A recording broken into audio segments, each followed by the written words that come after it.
Hola amigos y amigas, esta es la tertulia número 650 y en cuanto al tema, se trata de comentar la lectura del libro El horror de Dunwich de Howard Phillips Lovecraft, más conocido como H. P. Lovecraft, un escritor estadounidense, autor de relatos y novelas de terror y ciencia ficción. La Asociación de Escritores y Promotores de Cultura de Sonora y del Espacio Cultural Jesús Arguilés Reinado los invitamos a quedarse con nosotros en los últimos 50 minutos, en los que además de reseñar el libro, les informaremos de las actividades en las que estamos involucrados. Para empezar nuestro programa, ¿qué les parece si vamos con la doctora Karina Arguilés Díaz, directora del Espacio Cultural Jesús Arguilés Reinado, para que nos dé la bienvenida a esta tertulia? Adelante, doctora. Es un placer, maestro, estar con todos y con todas aquí en este momento, esta tertulia virtual. Buenas tardes. Estamos transmitiendo desde el Espacio Cultural Jesús Arguilés Reinado, desde San Luis Río Colorado, Sonora, para todo el mundo. Los invitamos a todas y todos a ponerse en contacto con nosotros por medio de recado directo, por medio de mensaje telefónico o por correo electrónico. Bienvenidos. Hoy hablaremos de El horror de Dunwich, publicado en el año 1929. Es una de las obras más aclamadas de Lovecraft y una pieza angular dentro de los mitos de Cthulhu. La crítica literaria y las reseñas y la comunidad de lectores coinciden en que este relato marca un punto de inflexión en el terror cósmico. A continuación se presenta una síntesis de puntos clave, opiniones de crítica y aspectos técnicos del libro para dar una visión completa de las reseñas de la obra. Sinopsis general. La historia se ambienta en el aislado y decadente pueblo rural de Danwich, Massachusetts. Sigue la extraña familia Watley, liderada por el viejo brujo del pueblo y su hija Albina, Lavinia, quien da a luz a Wilbur Watley. Wilbur es un ser deforme con rasgos caprinos que crece a un ritmo biológico sobrenatural y posee un olor insoportable. Tras la muerte de su abuelo,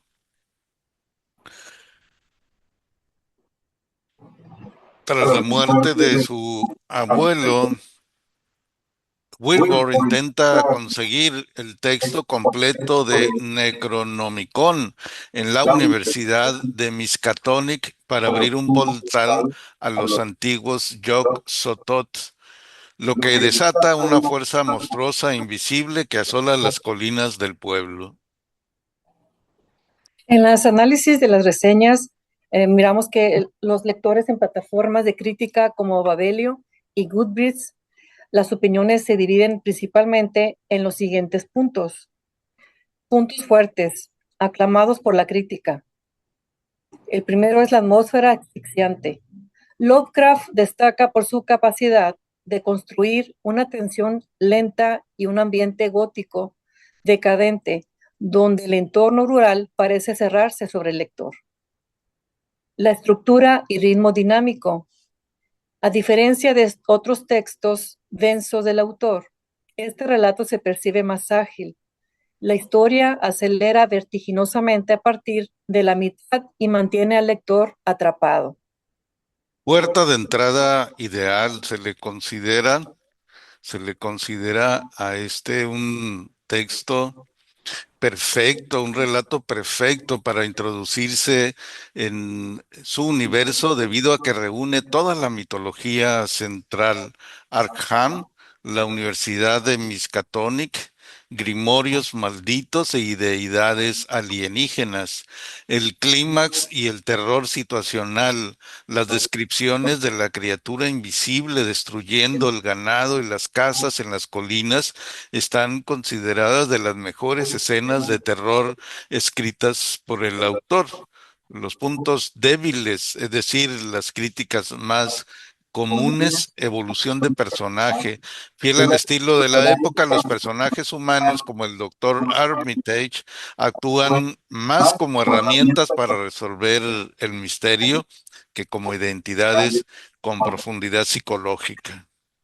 El sesgo clásico del autor, críticos y contemporáneos señalan que el relato contiene la típica visión xenófoba y elitista de Lovecraft, retratando a los habitantes de los pueblos aislados como degenerados e ignorantes. La estructura metálica. Algunos expertos de la literatura clásica, como el biógrafo Hoshi, han catalogado el desenlace como algo predecible o mecánico en comparación con la genialidad abstracta, el color surgido del espacio. El veredicto de la comunidad. Esto es que en resumen las reseñas le otorgan el horror de Danwich una calificación promedio muy alta, de 4.5 a 5 estrellas en la mayoría de los portales. Es una literatura imprescindible si te gusta el terror clásico, las conspiraciones de brujería familiar y los monstruos interdimensionales que escapan de la comprensión humana. Considerado uno de los relatos más perturbadores de Lovecraft y elegido por los lectores de la revista Weird Tales entre los mejores de 1929, El horror de Danwich se sitúa como una de las obras mayores del ciclo de los mitos de Cthulhu. El argumento es conocido, se han realizado dos adaptaciones para el cine. En el pequeño y apartado pueblo imaginario de Danwich, los Watley son una familia aislada y misteriosa, repudiada y temida por sus vecinos. El abuelo entrega a su hija Lavinia a extraños ritos, engendrando dos hijos de Yog Sothoth, el primogenio que aparece en esta novela. Lavinia alumbra a dos seres híbridos. Uno es Wilbur, un niño extraño de una vertiginosa precocidad, y el otro es una bestia hedionda. El deseo del abuelo Warteley es invocar a Yog-Sothoth, considerado como el propio Lovecraft como el dios más importante de los mitos de Cthulhu, que es la puerta, para la vuelta de Cthulhu, y para ello utiliza a su nieto, Yog-Sothoth. Seduce a dos hombres versados en la magia, ofreciéndoles poderes oscuros y prohibidos. Si estos aceptan sus bendiciones, Yog-Sothoth podrá abrir un portal a su mundo para destruirlo o saquearlo. Continuamos con esta reseña del libro de Lovecraft, pero la clave está en el famoso libro Necronomicon. Por eso Wilbur será el encargado de ir a la Universidad de Miskatonic a consultar un ejemplar del libro, pero no sobrevive a esta visita. Al final son los profesores de la Universidad de Miskatonic, especialistas en lenguas muertas, los que frustran la invasión de estas entidades impías. Esta obra de Lovecraft se configura a partir de un valioso armazón narrativo, combinando horror y mitos arcaicos, la lógica de la novela de suspenso y elementos fantásticos y novedosos. Lovecraft tiene la habilidad de nunca describir del todo a sus grandes antiguos. Lo único que sugiere es que son abominables, increíbles, putrefactos, enloquecedores. Una frase es, oh, no, por favor, eso no. ¿Te das cuenta? El truco consiste en que el monstruo lo pone la imaginación del lector. Esto lo dice Fernando Sabater en Malos Malditos. Nadie, ni siquiera quienes conocen los hechos relacionados con el horror reciente, pueden decir con exactitud qué sucede con Danwich. Aunque las leyendas antiguas hablan de ritos impíos y aquelarres de los indios, en medio de los cuales invocaban a sombras prohibidas en las grandes colinas redondeadas y realizaban salvajes plegarias orgiásticas contestadas por fuertes crujidos y truenos bajo tierra. Wilbur Warley, hijo precoz y monstruoso de una solitaria familia de Danwich, conserva parte del atroz secreto de Necronomicon, el libro prohibido. El secreto no puede, no debe ser revelado a los hombres. Las fuerzas del mal viven y pueden invocarse. Una vez desatadas, el mundo conocerá su apocalipsis. Por todo eso, el horror de Danwich es uno de los relatos más perturbadores de la literatura del terror. Descendiente de los colonos británicos del siglo XVII, Howard Phillips Lovecraft, 1890-1937, sobrellevó una infancia enfermiza marcada por una educación autodidacta. Fue un niño precoz. A los 3 años ya sabía leer. A los 7 comenzó a escribir. Su vida puede entenderse como la consagración de esos dos hábitos. Después de Poe, fue el gran innovador del relato de terror. La llamada de Cthulhu, 1926, el horror de Dunwich, en las montañas de la locura y la sombra sobre Innsmouth están consideradas como sus obras capitales. En ella se cifra el mayor de sus legados, el género, el horror cósmico. De sus muchas lecturas, la de Arthur Machen, Lord Dunsany y Algernon Blackwood estuvieron entre sus preferidas. Ignorado por sus contemporáneos, resignado a su destino solitario, Lovecraft murió a los 47 años, dejando un vasto número de ficciones, poesías, cartas y ensayos. En el año de 1939, sus amigos emprendieron la edición sistemática de sus trabajos. Hoy son universales y clásicos, como los de Melville o Hat Turner. Enseguida, doctora, daremos lectura al primer capítulo del libro con el objetivo de que nuestros seguidores tengan una idea de la forma de escribir de nuestro autor que nos toca revisar en esta tertulia, dice el autor. Cuando el que viaja por el norte de la región central de Massachusetts se equivoca de dirección al llegar al cruce con la carretera de Aylesbury, y nada más pasar Dean Corners, verá que se adentra en una extraña y apenas poblada comarca. El terreno se hace más escarpado y las paredes de piedra cubiertas de maleza van encajonando cada vez más el sinuoso camino de tierra. Los árboles de los bosques son allí unas dimensiones excesivamente grandes y la maleza, las zarzas y la hierba alcanzan una frondosidad rara vez vista en las regiones habitadas. Otro de las narraciones de este texto es, por el contrario, los campos cultivados son muy escasos y áridos, mientras que las pocas casas diseminadas a lo largo del camino presentan un sorprendente aspecto uniforme de decrepitud, suciedad y ruina. Sin saber exactamente por qué, uno no se atreve a preguntar nada a las arrugadas y solitarias figuras que de cuando en cuando se ve escrutar desde puertas medio derruidas o desde pendientes y rocosos prados. Esas gentes son tan silenciosas y hurañas que uno tiene la impresión de verse frente a un recóndito enigma del que más vale no intentar averiguar nada.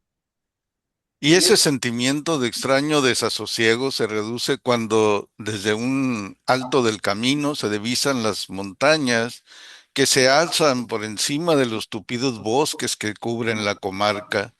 Las cumbres tienen una forma demasiado ovalada y simétrica como para pensar en una naturaleza pasible y normal, y a veces pueden verse recortados con singular nitidez contra el cielo unos extraños círculos formados por altas columnas de piedra que coronan la mayoría de las cimas montañosas. El camino se halla cortado por barrancos y gargantas de una profundidad incierta, y los toscos puentes de madera que lo salvan no ofrecen excesivas garantías al viajero. Cuando el camino inicia el descenso, se atraviesan terrenos pantanosos que despiertan instintivamente una honda repulsión y hasta llega a invadirle al viajero una sensación de miedo. Cuando al ponerse el sol, invisibles chotacabras comienzan a lanzar estridentes chillidos y las luciérnagas en anormal profusión se aprestan a danzar el ritmo bronco y atrozmente monótono del horizono croar de los sapos. Continuamos con la lectura de este primer capítulo de El horror de Dunwich de Lovecraft y continúa diciendo: las angostas y resplandecientes aguas del curso superior del Miskatonic adquieren una extraña forma serpenteante mientras discurren al pie de las abovedadas cumbres montañosas entre las que nace. A medida que el viajero va acercándose a las montañas, reparan más en sus frondosas vertientes que en sus cumbres coronadas por altas piedras. Las vertientes de aquellas montañas son tan escarpadas y sombrías que uno desearía que se mantuviesen a distancia, pero tiene que seguir adelante, pues no hay camino que permita eludirlas. Pasado un puente cubierto, puede verse un pueblecito que se encuentra agazapado entre el curso del río y la ladera cortada a pico de Round Mountain.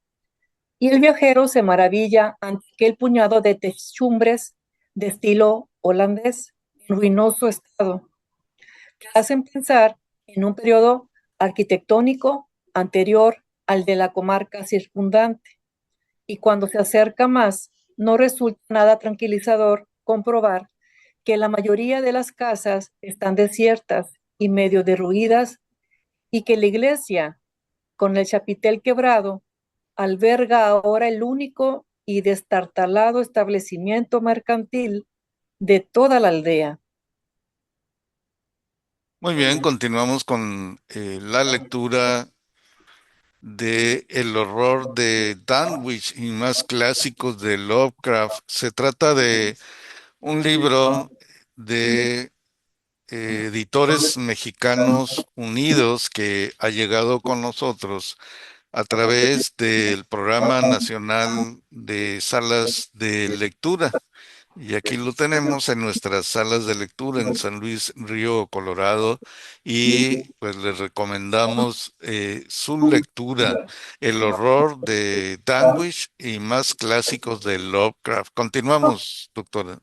El simple paso del tenebroso túnel del puente infunde ya cierto temor, pero tampoco hay manera de evitarlo. Una vez atravesado el túnel, es difícil que a uno no le asalte la sensación de un ligero hedor al pasar por la calle principal y ver la descomposición y la mugre acumuladas a lo largo de siglos. Siempre resulta reconfortante salir de aquel lugar y, siguiendo el angosto camino que discurre al pie de las montañas, cruzar la llanura que se extiende una vez traspuestas las cumbres montañosas hasta volver a desembocar en la carretera de Aylesbury. Una vez allí, es posible que el viajero se entere de que ha pasado por Dunwich.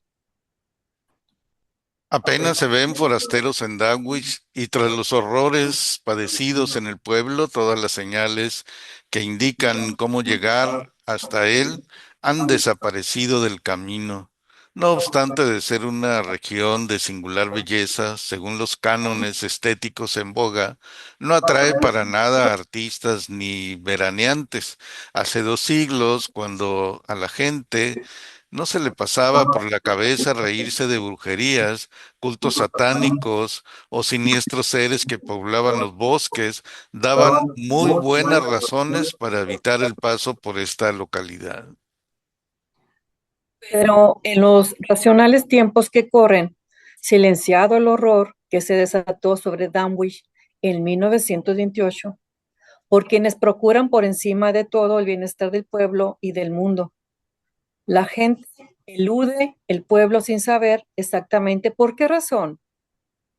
Quizá el motivo de ello radique, aunque no puede aplicarse a los forasteros desinformados, en que los naturales de Danwich se ha degradado de forma harto repulsiva, habiendo rebasado con mucha esa senda de regresión tan común o muchos apartados rincones de Nueva Inglaterra.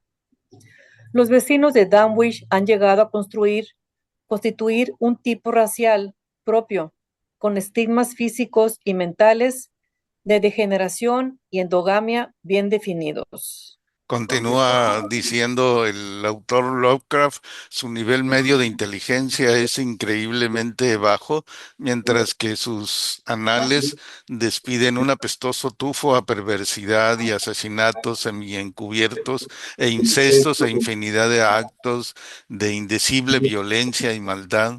La aristocracia local, representada por dos o tres linajes familiares que vinieron procedente de Salem, en 1692 ha logrado mantenerse algo por encima del nivel general de degeneración, aunque numerosas ramas de tales linajes acabaron por sumirse tanto entre la sórdida plebe que solo restan sus apellidos como recordatorio del origen de su desgracia.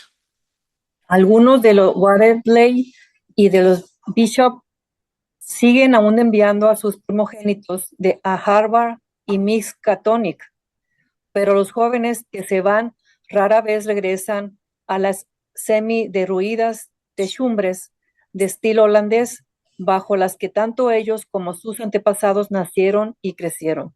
Nadie, ni siquiera quienes conocen los motivos por los que se desató el reciente horror, puede decir qué le ocurre a Danwich, aunque las viejas leyendas aluden a idolátricos ritos y cónclaves de los indios en los que invocaban misteriosas figuras provenientes de las grandes montañas, rematadas en forma de bóveda, al tiempo que oficiaban salvajes rituales orgiásticos contestados por estridentes crujidos y frajores salidos del interior de las montañas.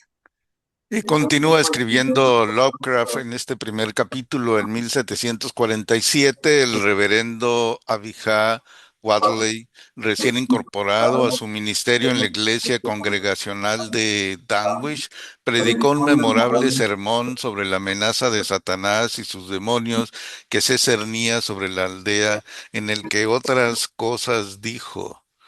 No puede negarse que semejante monstruosidades, integrantes de un infernal cortejo de demonios, son fenómenos harto conocido como para intentar negarlos.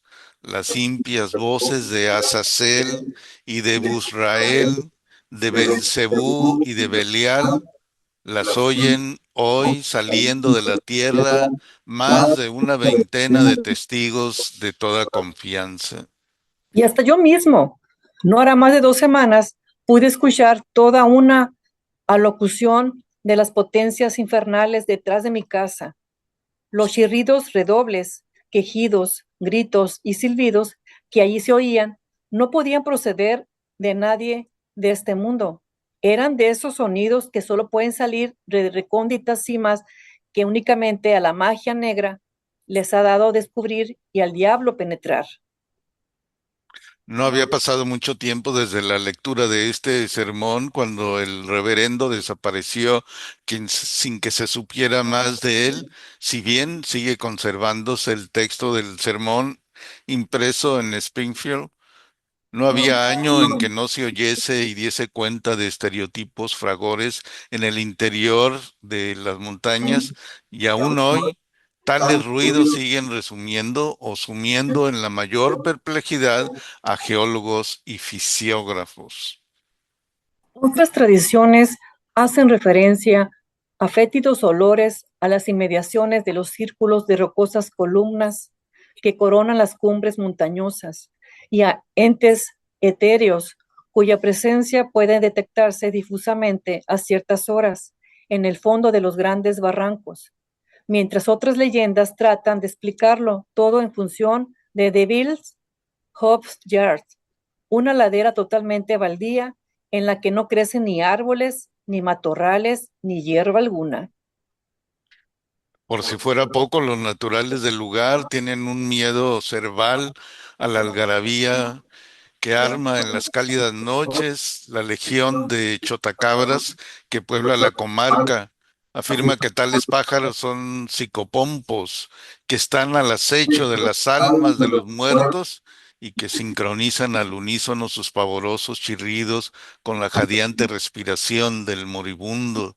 Si consiguen atrapar el alma fugitiva, en el momento en que abandona el cuerpo, se ponen a revolotear al instante y prorrumpen en diabólicas risotadas, pero si ven frustradas sus intenciones, se sumen poco a poco en el silencio.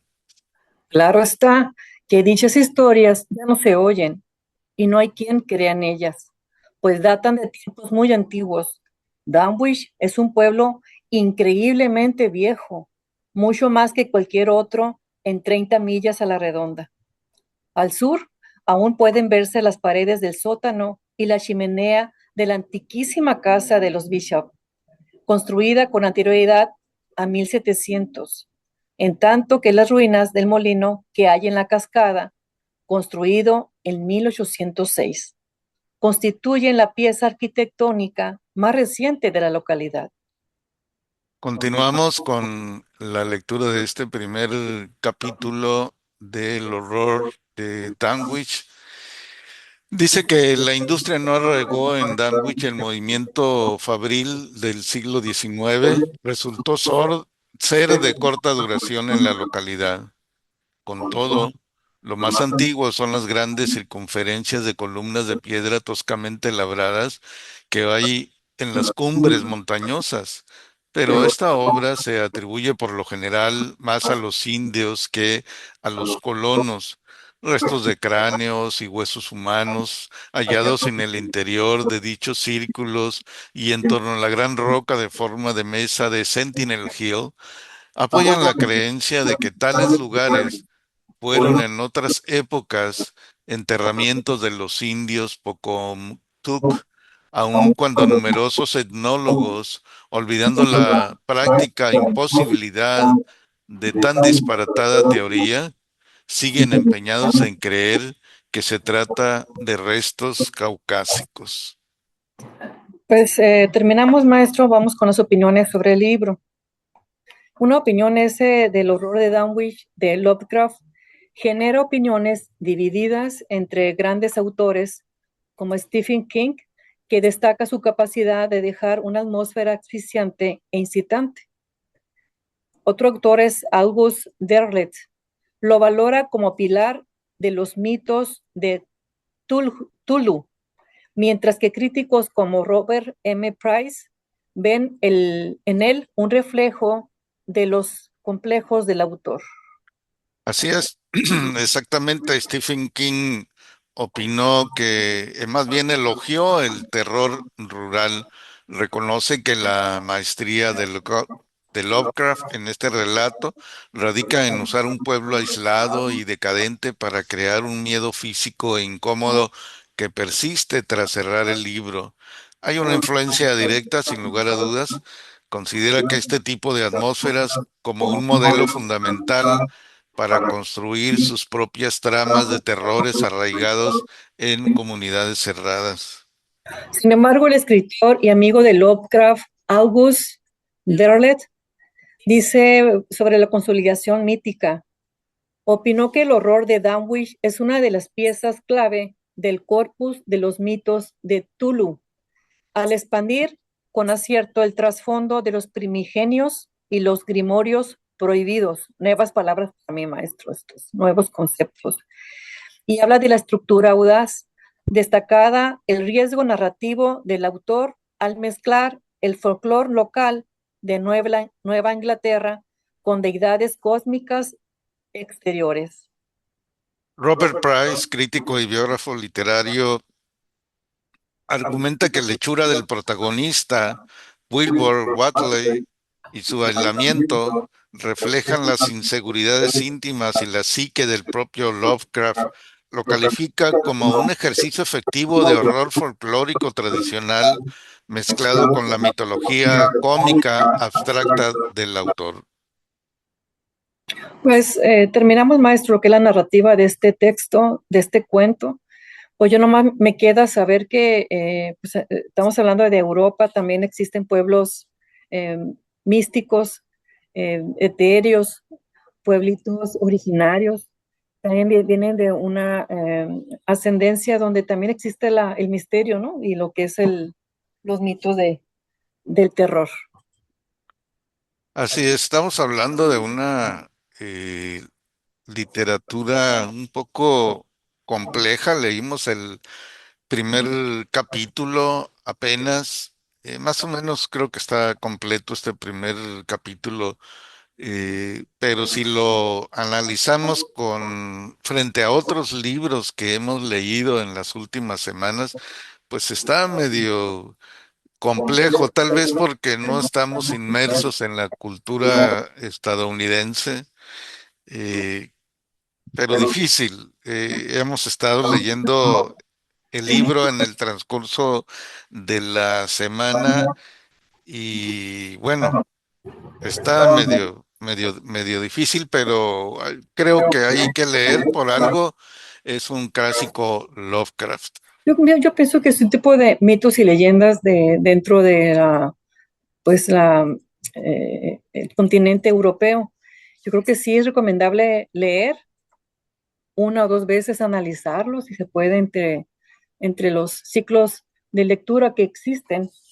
Entonces, analizarlo, maestro, y tener ese enfoque, ¿no? Nosotros nos tocó esta parte el análisis también de este libro, buscar quienes analizaron, buscar críticos, como lo miramos, como Robert Price, August Teleri, pero también ellos son críticos y biógrafos literarios y dentro de pues nuestra misión, ya le hicimos, maestro, este libro también nos, nos dio traslado lo que es mediación lectora, programas de mediación lectora, y libro viene siendo del Fondo de Cultura Económica, que viene a esta sala de lectura que estamos leyendo en este momento y pues muy recomendado, ¿no? Como un gran clásico. Correcto, si te parece, pues vamos entonces a las actividades culturales de la próxima semana. Pues el lunes a 27 de julio a las 10 de la mañana están cordialmente invitados a que nos escuchen y nos miren por medio de esta plataforma con la agenda de actividades del Espacio Cultural Jesús Arguilés Reinado. La transmisión en vivo será por este perfil, Poetas Migrantes. El miércoles 29 de julio a las 10 de la mañana tendremos nuestro acostumbrado café con sabor a pasado y estaremos produciendo el capítulo número 53. Recuerden ustedes que esta semana hicimos el capítulo 52, donde festejamos nuestro primer aniversario de café con sabor a pasado. Esta ocasión, el próximo miércoles, lo que vamos a hacer, vamos a traer fotografías históricas de San Luis Río, Colorado, y vamos a tratar de platicar acerca de estas fotografías, un poco de historia acerca de las fotografías que pongamos sobre la mesa, las que traiga la doctora Karina Arguilés, la que traiga Don Beto, las que traiga yo, y los invitamos, quien quiera venir y compartir sus fotografías. A lo mejor ustedes identifican algún personaje que está dentro de las fotografías nuestras y que no sabemos. También la transmisión en vivo será por el perfil Poetas Migrantes. El viernes 31 de julio a las 9 de la mañana nos reuniremos, como nos hemos reunido ya varias semanas, en la barra 32, en lo que es el jardín, en el jardín de la 32, que es un restaurante muy bonito aquí en San Luis Río Colorado. Ahí nos estamos reuniendo para compartir los avances y también hacer la lluvia de ideas, maestro, del 19º Encuentro Internacional de Poetas Migrantes en 2026, con sede en esta ciudad, donde ya están registrados 29, maestro. 27. 27, perdón, 27. Bueno, también conté a usted y a mí. Entonces ya somos 29. Esto pues esto será en este restaurante donde pues estaremos compartiendo también pues todo lo referente a este encuentro. Reciben donaciones, donatarios y también pues la participación de otra gente que les gusta la lectura. No importa que no escribas, pero que te interese participar en ella, pues a lo mejor ahí te puedes agregar leyendo también poesía pues de otros autores. Adelante. Muy bien, el viernes 31 de julio a las 5 de la tarde, tiempo local, están invitados a seguir la transmisión en vivo de la tertulia de los viernes número 651. En ella vamos a comentar el libro El príncipe y el mendigo del escritor norteamericano Mark Twain, otro escritor norteamericano, y por aquí tenemos el libro para mostrarles la portada.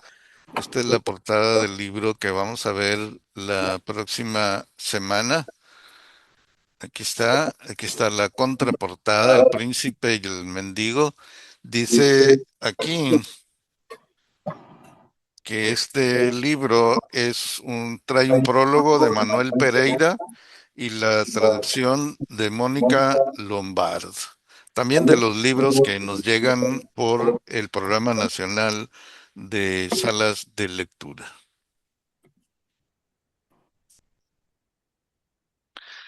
Y dentro de esta gran serie de clásicos de la literatura universal. Pues creo que hemos terminado, doctora. Pues vamos con el video. Nos despedimos. Gracias por estar con nosotros en este viernes más de tertulia. Y pues miramos, maestro, al final